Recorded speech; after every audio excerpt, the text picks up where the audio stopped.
All right, so this is the second video on section 13.3, which is about arc length and curvature. And in the previous video, I covered arc length. And in the next video, I'll cover curvature. And in this video, I'll talk about the concept called TNB-frame. And in order to motivate the concept, let's recall this. Given a space curve, or given a vector function r of t, so pictorially it's like this, r of t, given r of t, the derivative was a tangent vector. So if you compute the derivative, meaning that you differentiate each component of r of t, and then that's the derivative. So pictorially, it looks like this. But this vector might not be a unit vector, meaning that the magnitude of this vector might not be 1.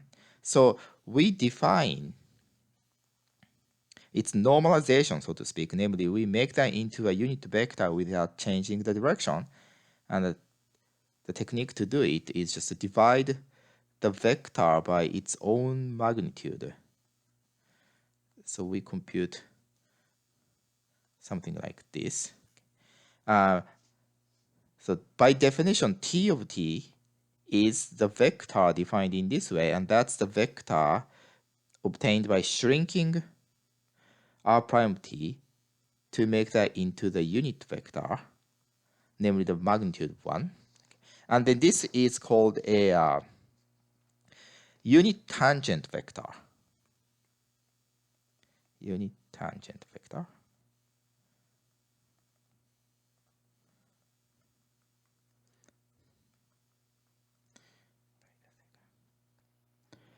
All right, and then now, with this said, here's a question.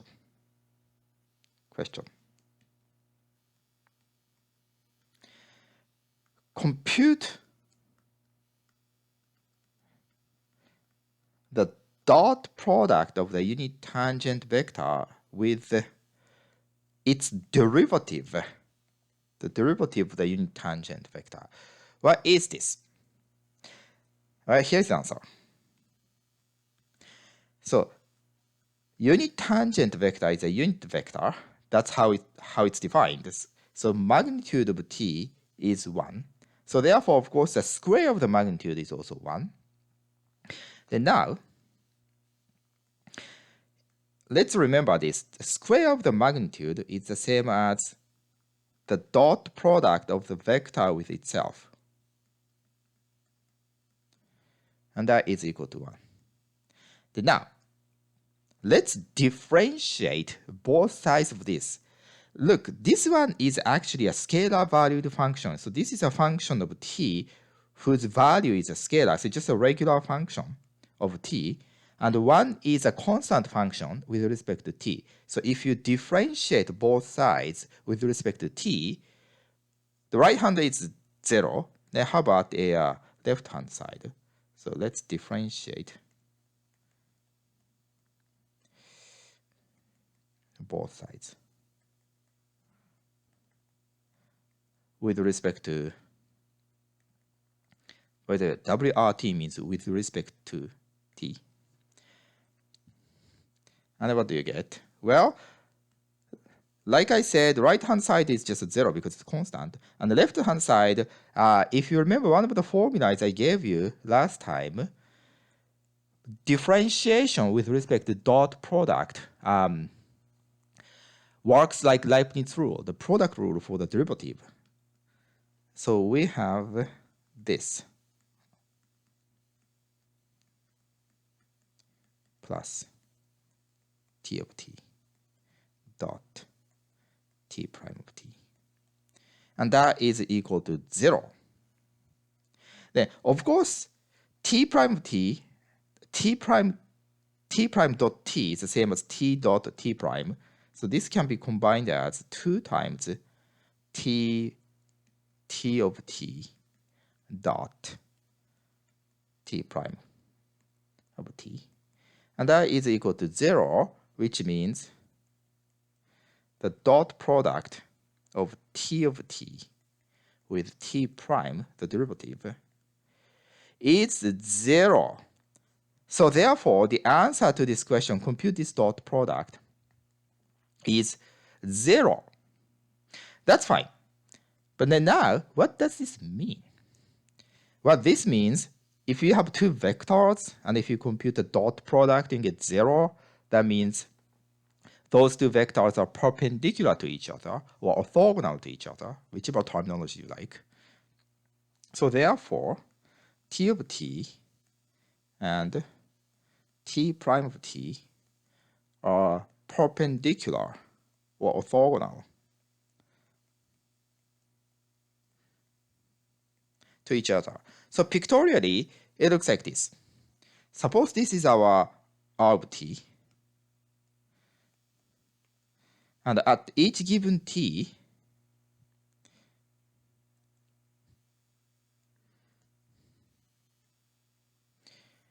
you get the derivative. That's a tangent vector, and then make that into a normal vector by dividing its magnitude, and that's a unit tangent vector. And then now if you compute the derivative of t, what you get is a vector perpendicular to t of t. So that means the derivative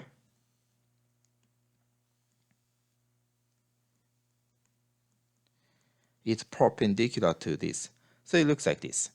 Then now, this vector, the derivative t, might not have magnitude 1. And for various purposes, it's sometimes good to work with a unit vector. Then now we define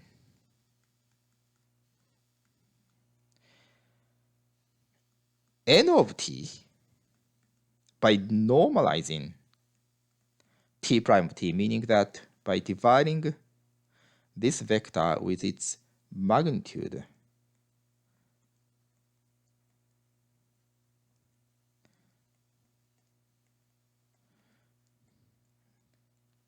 like this.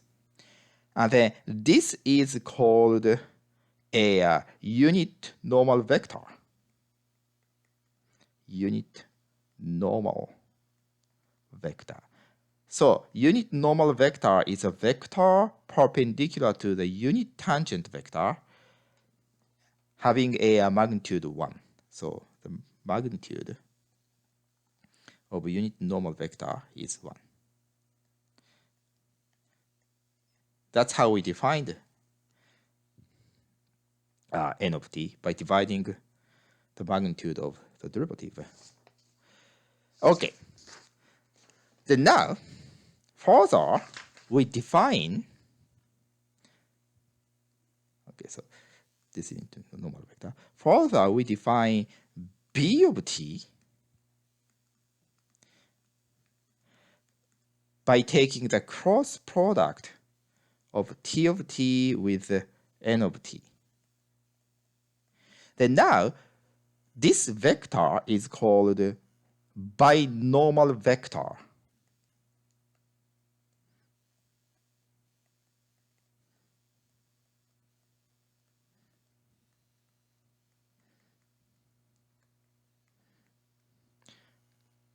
So now this vector here is a cross product. So the magnitude of b of t is the area of the parallelogram spanned by t and n. But t and n are perpendicular to each other, and moreover, both have magnitude 1. So therefore, the magnitude of b of t is automatically 1. Okay. Because, like I said, if this is t of t with magnitude 1, and this is n of t, which has magnitude 1,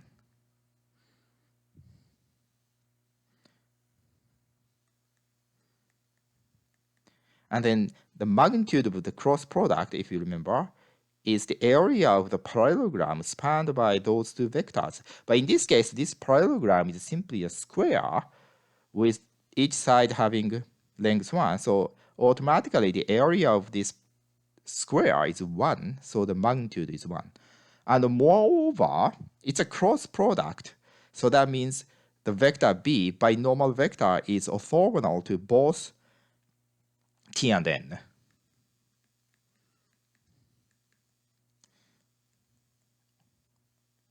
Ortho to both T and N. So pictorially,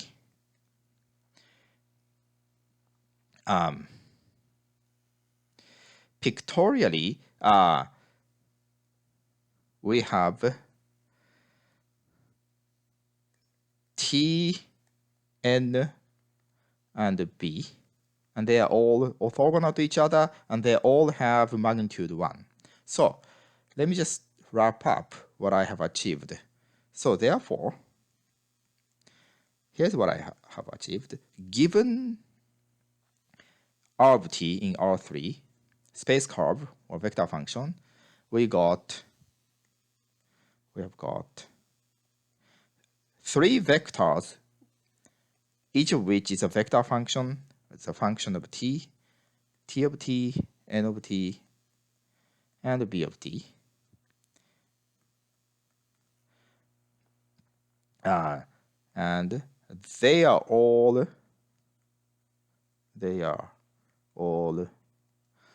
orthogonal to each other.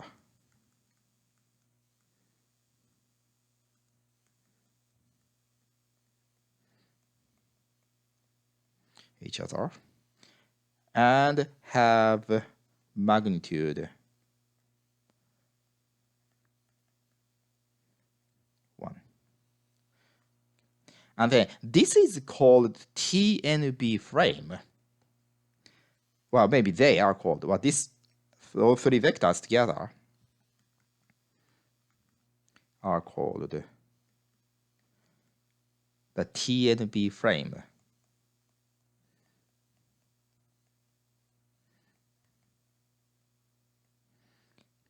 of the given vector function R of T. And pictorially, like I have already written, you have T, maybe here. Wait. Suppose we have R of T, and we have a vector T, and then B, not B, I'm sorry, N, and then you take the cross product, you get to B, and all of them have magnitude 1, and they are orthogonal to each other. And it's called a frame because in a way, what this does is to provide some kind of local coordinate system at each point in the curve. So each point in the curve, you have some kind of a coordinate system. But in this time, instead of XYZ, we have TNB. So that's the idea of TNB frame. Well, actually, strictly speaking, this is not correct. Since T is on this side, by the right-hand rule, cross product has to point to this direction. T and B. Or maybe it's okay. So maybe I should have written this way. Let me just change the picture a little bit. This is R of T. And then T of T, and then N of T, N of T, and then B of T. Maybe this is better. Anyhow, so this is just a schematic picture anyway. Okay, so let's do an exercise. For example, let R of T is cosine T. Let me just use IJK notation. Cosine Ti plus sine Tj plus tk. So this is our favorite example. It's a spiral helix. It's like this one. This is like this, going up the z-axis. And compute TNB.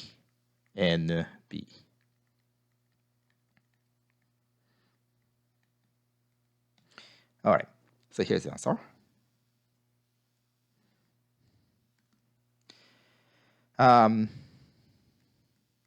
T of t. Actually, we have done this. In the section, we introduced a unit tangent vector, which is section 13.2, I believe. Right, so the first video of section 13.2. Anyhow, the first video, maybe second video, I forgot. But anyhow, we have done this before. So let me just write down the answer. Negative root 2 cosine t I plus 1 over root 2 sine t j plus root 2 k. And then this was done before.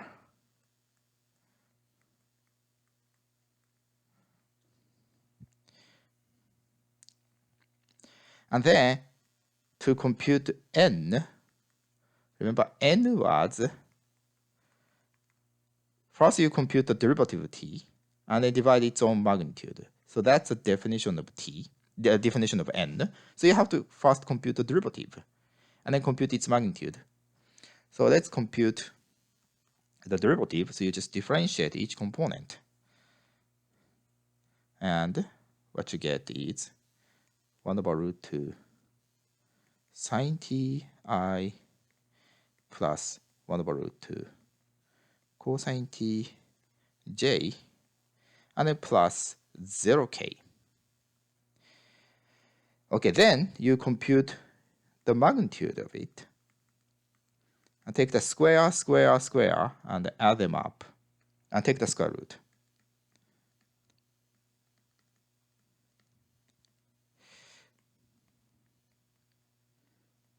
Or square.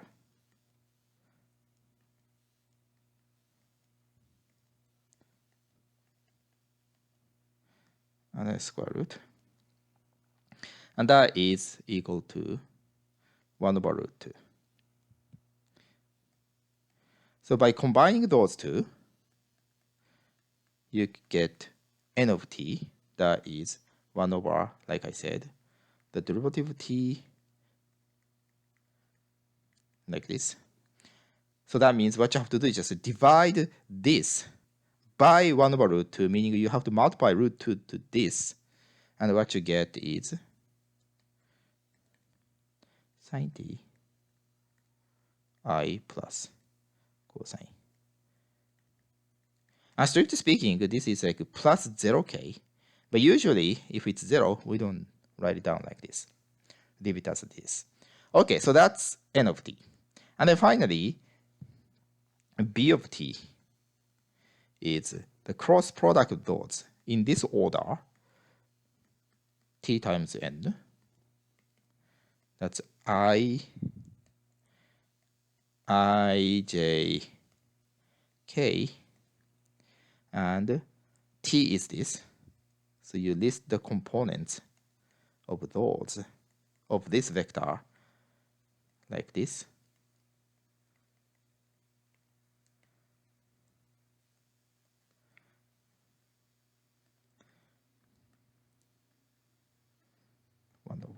Root 2. And then you list the components of n. That's sine t, cosine t, 0. Okay. And then if you work this out, okay, I hope you guys know by now how to do this. And then you get 1 over root 2 cosine t I plus 1 over root 2 sine t j minus 1 over root 2 k. So that's the answer. Well, if you prefer, you may write it down by using bracket notation. Whichever you like. Doesn't matter.